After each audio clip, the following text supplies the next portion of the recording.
Hi everybody and welcome back, and so glad as always to have you with us. So glad we've got another beautiful day in the neighborhood, and I've got some more to come weather-wise. Low 80s and a lot of sunshine throughout the rest of your work week and for some, maybe most of your weekend.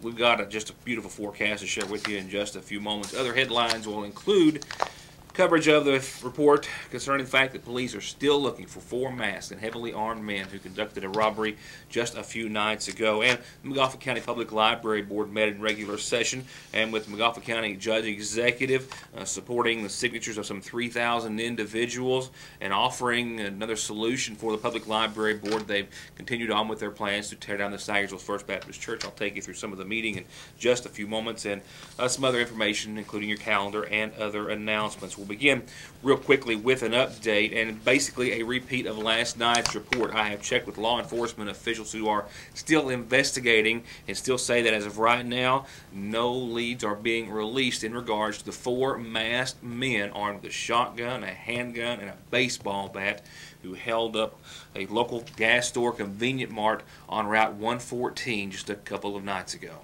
About 8:30, night before last, those 4 men stormed into the T&B Grocery and Merchandise Store near the Floyd-McGoffin County line on Route 114 and held 2 weapons on 2 employees and ordered them to get cash out of 2 registers. In all, they were in the store less than a minute and then fled on foot. Their last known direction of travel was on foot towards the Prestonsburg area. The state police and local law enforcement are still investigating, hoping that someone may have seen something. 8:30 last night, there was 4 boys come in, one with a shotgun, one with a pistol, one with a baseball bat, and one with a backpack with camouflage straps on it. One held the girl up at front with a shotgun. The other one with the pistol went to the second girl, made her get the money out of the lottery machine. The other one busted the television screen out for some reason. I was standing by the register and 4 guys busted in, and 2 of them had guns and one had a baseball bat, and they busted the TV monitor, and I just gave them all the money out of the lottery, and another woman, LaDonna, gave them the money out of the drawer, the register. Marcelette and all the authorities responding last night were both county sheriff's departments as well as the Kentucky State Police and their detectives, but all believe that at least one, some, maybe even all of the suspects have been in the store possibly on multiple occasions based on their knowledge about making their way through the store, one immediately going up to bust out a monitor that he believed would disable the security system, which has not. They just said you had 20 seconds to get the money in the bag. They just wanted money. One came around the counter behind me. I don't know what he was doing. He was like bent down while I was facing away from him. Just bent down. I even like elbowed him by accident. He was so close to me. And then one went back, I guess, to look in the kitchen to see if anyone was back in the back. And then came back, and as he was coming back, he swiped my phone off the table. I'm a little bit shaken up. I was fine last night. I was in shock, but I'm okay. At least no one was hurt. I'm just glad no one was hurt. That's what makes me so upset, you know, holding a gun to them and stuff. So, my employees is what I was worried about. I ain't worried about the money that much, you know. So, they really shook these girls up, you know. While the entire event lasted a mere 35 seconds, you can't put into words the fear that these 2 women must have felt and are going to more than likely feel for quite some time.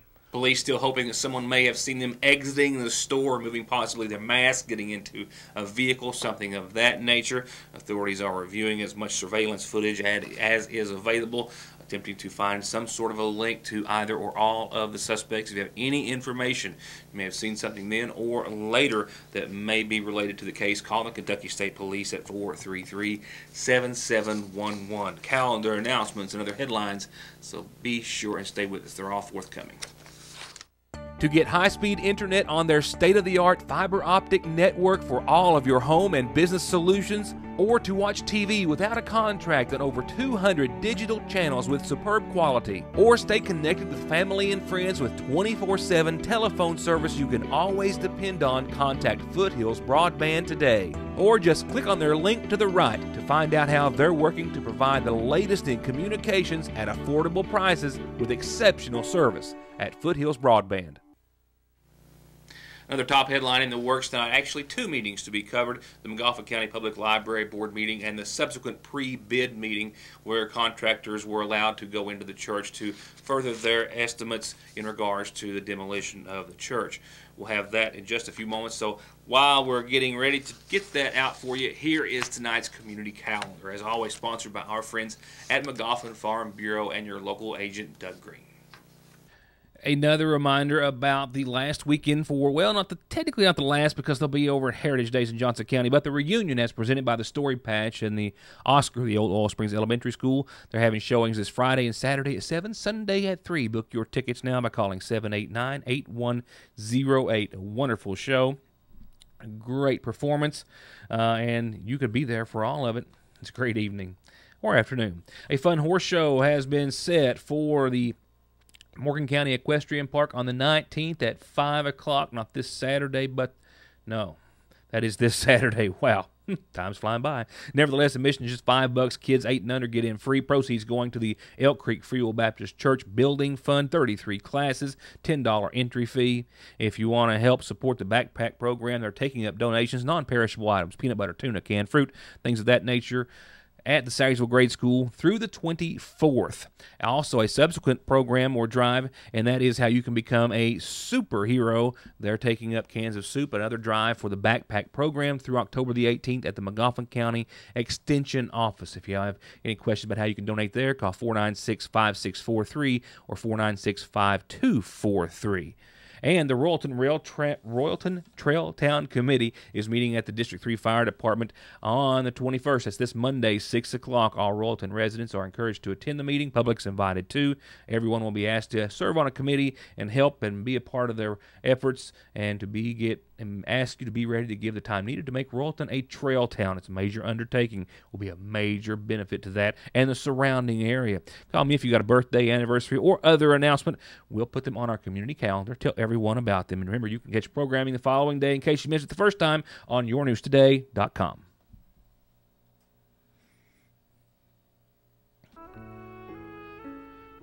Now turning to funeral service announcements, it is with a very heavy heart that I have to announce the passing of a dear friend that I have known for all of my adult life and much of the beginning of it, and the only person who ever actually approached me and asked me to sit behind this desk. The only one with the nerve. Ben Arnott, I'm told by his family, has passed away earlier today after battling an illness. Funeral arrangements are still being made in his honor. We'll have those for you just as soon as they have been made.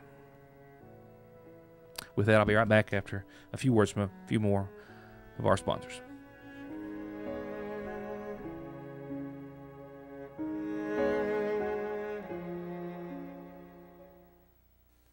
I'm going to skip ahead to your Licking Valley RECC forecast for a minute. We're at 83 degrees here at the studio today.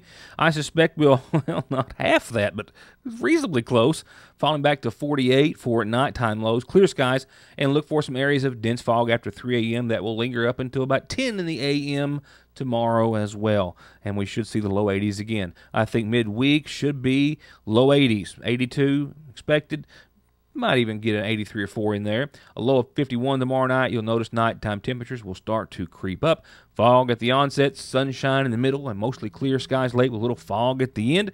And then fog to the start of your Thursday. Mid-80s again. Temperatures creeping up, as I said, 84 for your daytime high. Low 50s for nighttime lows. Still fog to start, sunshine in the middle, clear skies late. And keep in mind, that should be the end of the fog, at least in the forecast for now. I think Friday should start off on a pretty clear note at least, and still with a lot of sunshine, low to mid 80s expected. Temperatures getting close to 60 for nighttime lows, sunny and mostly clear, start to finish, no complaints. A gorgeous, gorgeous rest to your work week that lies ahead. As for your weekend, we will start to work in a chance of some showers and a few thunderstorms. Saturday for the onset, we'll start off sunny, mostly sunny at least, and 83 degrees is where I expect to be. Ultimately, a low of 60 that night. And that 30% chance of showers and thunderstorms, really, I don't see that becoming an issue until about 1 in the a.m., technically Sunday morning. So all the way through Saturday and Saturday night, beautiful, clear sailing ahead. Now, as for Sunday, it's not going to be a total disappointment, just partly instead of mostly sunny skies. But look what happens. That next system is bringing us a chance for some showers. Also brings us some cooler air back into the neighborhood. 75. Back to the 70s we go for the latter half of your weekend. Upper 50s for nighttime lows. Even though it won't be a great washout, we do predict a 20 to 30% chance of some showers. Actually a 30 early to 20% that night. And thereafter, next week, we've got temperatures staying in the low, well, actually the mid-70s at least through Tuesday. And that's where the forecast ends, as does this segment. More headlines, coverage of the Montgomery County Public Library Board meeting and the subsequent pre-bid meeting after this word or two. I'll be back in just a second.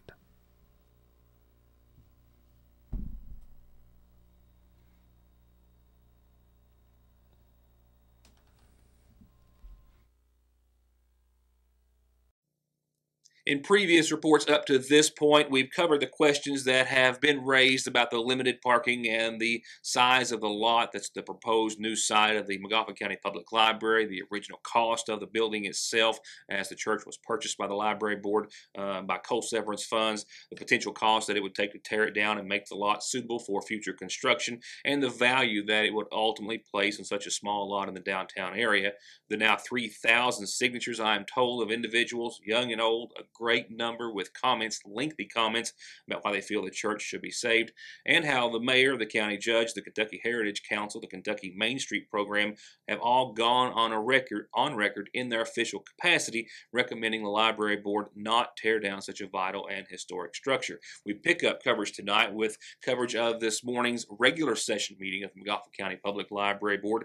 We do so with comments from Judge Executive Charles Hardin. He offered the board $250,000 to purchase a piece of property across from City Hall, which has been proposed as a better alternative and site for the new library. He also did so with his continued disapproval of the board's intents on tearing down the old church.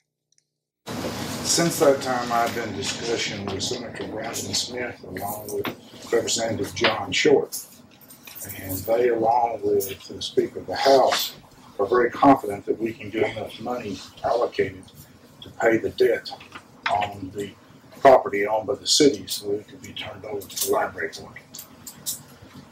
I understand it must be very difficult to spend all the time with nobody showing up, nobody commenting, and you come up with a plan and then people come in with a lot of objections, but that's public service. Sometimes it takes something like that to get people interested.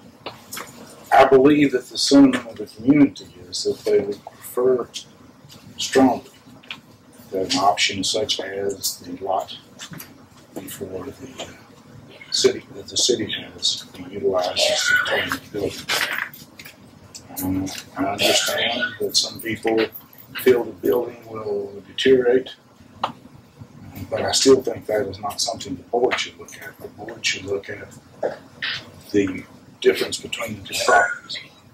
My belief is that if you took the church out of it, that property would be a better deal. I have strong disagreement with only having 17 parking places, and with all due respect, to put a brand new building up and ask people to park on a gravel shoulder and walk across the road is about like having a new Cadillac with a bottle of twine holding the trunk. Just don't look right.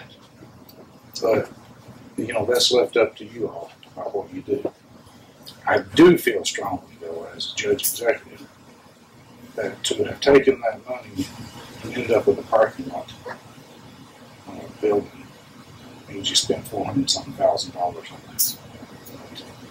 And so that part is going to be difficult to explain when I go back to Frankfurt, whoever's in this office, and ask for money. That is a real concern. I think the board ought to take a look at it. I understand you're taking a chance that you're delaying the project. I understand that you feel like you need to go ahead and do the project, but there is not the urgency, I would think, of this project to keep us from looking at all the options. Objectively, as a board, to go out and look at the property and measure it off and see what happens. Beginning 3 months delay will not make that much difference. I don't think personally. I do think that there's a lot of, I know that you can get 2,000 people to sign a petition against anybody in this county except me or H.P. Arney And just, 3,000. 3,000. so, people, I wouldn't sign the petition unless I felt strongly if I wasn't in this position. I wouldn't be here speaking today if I wasn't the judge. Because all of your lifetimes, in the community, you're well thought of. I think in the long run, that you would be much better off to go look at that and say, okay, we're going to look at it again. If you arrive at the same conclusion, then that's your lost call. But that at least keeps the public from feeling like it was a rush. Although I know it wasn't a rush. I get that, okay? But public perception in something in public service is very important. That would be my only plea, that you take the time as a board and go look at it and see. I'm confident that the property can be bought. I'm confident that the library board will be at no expense for that property. That I'm not the least worried about. If you take that and look at it and say, okay, what's the best for the library? Because there's more parking, there's more room for expansion. I think it's a better deal. And as I said, I'm charged with understanding public opinion. I have a decent record of that. The public sentiment is that they want it there. It will also reduce the other public sentiment is put on a library period. And there is a significant number of people out there that are going to use the fact that it was done this way to interject their opinion that we don't need a library. Anyone else? I wonder if I could ask the board, have you all received any information about money that might be available to sustain the church if it's not tore down? Have any of you been apprised of any of that? No. I mean, my understanding is $1.5 million available from the state to take care of the church, which wouldn't be your problem if you left it alone. But where's it coming from? Well, that's what I'm trying to. Dr. Harden, can you elaborate on that some, maybe? There's some tax credits immediately available. But again, like I said, I think you need to. Try to separate out the two issues. Even if the lot was in, the church was torn down, I still don't feel that the board would be living up to its responsibility if it did not go look at the other lot, because the other lot is 3 times bigger than the one that's proposed. I would think that it would be, I just can't see not looking at it. Objective, I understand there was a debt on it before. We're telling you that debt will be taken care of. I'll commit the fiscal court if the county, if the state legislature doesn't come up with it. I prefer to broadcast to the state legislature, so I want them to come up like they promised. But the money will be there to buy that lot. It's 3 times as big as the other one. So if, worst case scenario, the library board did that, looked at it, and decided we liked the lot. 5 years from now, the old church is falling in. The library would still be better off with 3 times as much space in almost the same look. They all are in the same vicinity. Any board member want to revisit this project? I think we've all looked at the property, and I'm still the opinion that we have the best location, and that our plan will be one that will be totally sufficient down the road. Well, I move that we postpone this and look into the other alternatives for 3 months. Do you second that motion? Motion dies for a lack of second. Let's move on to check signing. But you need to consider, the rest of you board members need to consider these alternatives. And then give me a chance and I'll try to heal this. Everybody wants to help. The community wants to help the McGoffin County Public Library. Yes. They just don't want to see that church demolished. It's a historic landmark.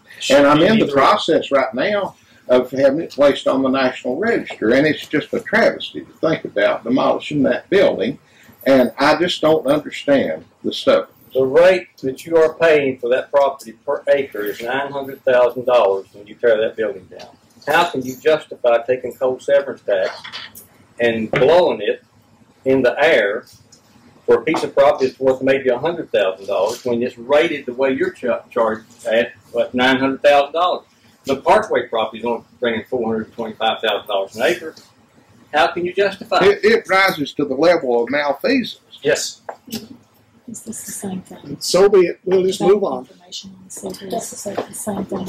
It'll be a standard like overflow this point. That's the same thing. That's the same thing. I'm sorry. I apologize for disrupting the meeting here.